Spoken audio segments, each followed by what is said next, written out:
Hello, this is a video to walk through completing the My Scholarship Central general application for the 2024-2025 school year. Once you have logged in, you will see the general application. If you've completed the general application before, there may be a few questions that are already answered. You can edit those if needed or just leave your answers.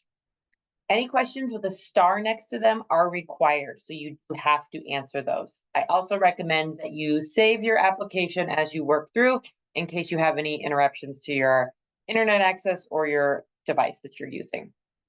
So you start just first name, middle name, last name, your preferred name, nickname, your address, your city,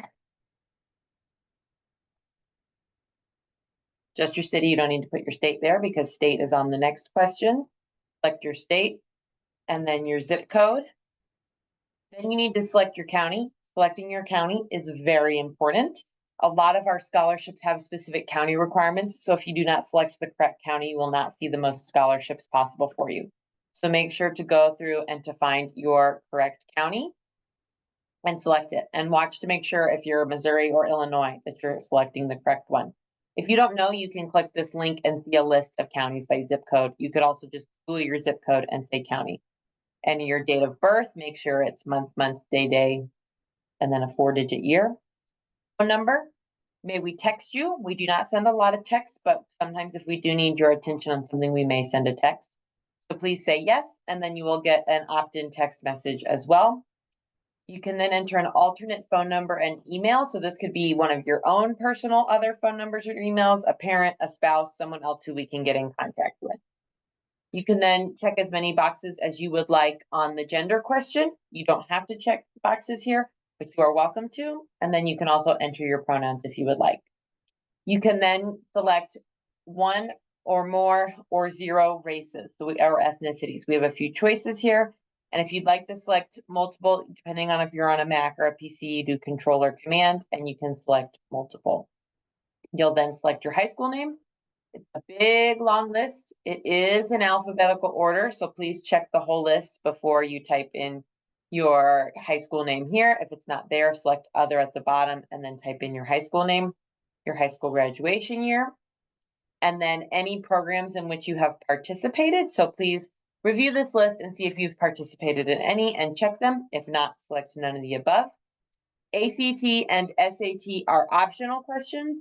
You can answer them. You do not have to. If a scholarship requires your score, they will ask for it specifically, but you can add it here if you would like.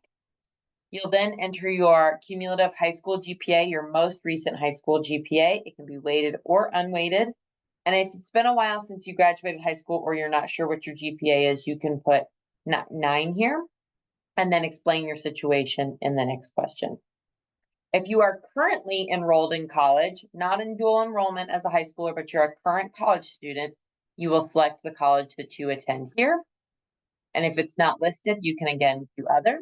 If you have taken college classes, put that GPA here. We're not looking again for dual credit information here. We're looking for full-time college students who've already graduated high school. You'll then upload your most recent, most current transcript. We have a whole video about uploading files that we can link and share. But make sure that this is your most recent transcript with your most recent grades. You are welcome to go in and edit that at any time. Next, you'll select the college that you want to go to for when you're applying for funding. So again, using Control or Command, you can select multiple options here.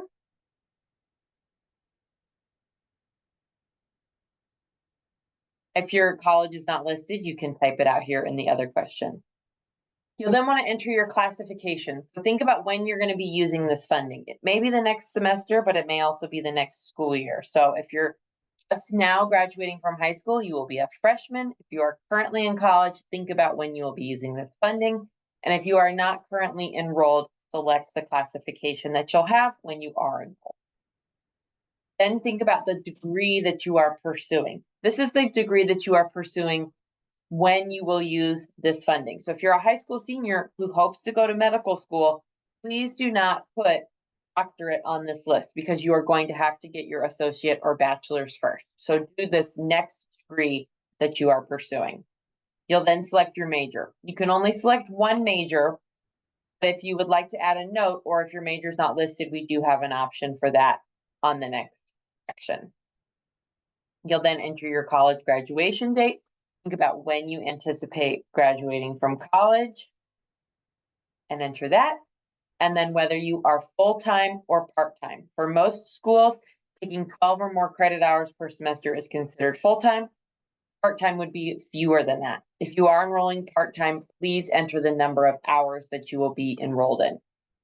We have a few scholarships that are connected to employment, whether for you, your spouse, your parents, or your grandparents. So read this list and see if you have a close relative who works at one of these locations, and then either check one of them or none of the above. And then we have a few scholarships that have very specific eligibility criteria. So again, please review this list, see if any of them fit you, and then check them or none of the above. It helps us to know where you learned about My Scholarship Central. So if you can answer that question there, that would be great. And then you will sign the form, finish and submit, and you will be done. Once your general application is submitted, if there are any errors, they will pop up at the top. Otherwise, you will be able to see that your general application is done and submitted. And if scholarships are open that are a good match for you, you will see those listed on a recommended opportunities list. If you have any questions, email support@myscholarshipcentral.org, and we would be happy to help. Thank you for using the site, and good luck in your search.